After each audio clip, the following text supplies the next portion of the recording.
નમસ્તે, મારું નામ રશ્મિ જોશી છે અને આ મારી દીકરી છે મુદિતા જોશી. એને લાસ્ટ યર 2025માં ટાઈપ 1 ડાયાબિટીસ ડાયગ્નોઝ થયું હતું.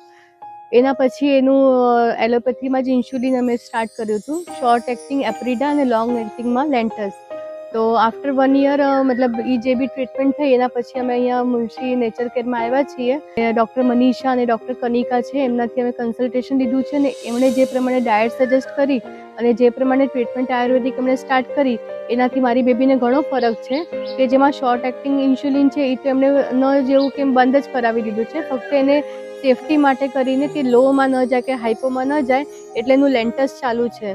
તો હું એ જ કહીશ કરીને કે જે ટાઈપ 1 થયા પછી જે પેરેન્ટ્સમાં એક ડર પેદા થઈ ગયો છે કે આપણા બાળકને એ ટાઈપ 1માં કેવી રીતે સર્વાઈવ કરવું, તેના માટે આ બેસ્ટ ઓપ્શન છે કે આપણે આપણા બાળકને હેલ્ધી રીતે બી એને ઉછેર કરી શકીએ છીએ કે એમાં વગર આપણે સ્ટ્રેસ લીધા વગર બી આપણે બાળકને સારું એને ભવિષ્ય દઈ શકીએ છીએ. ડૉક્ટર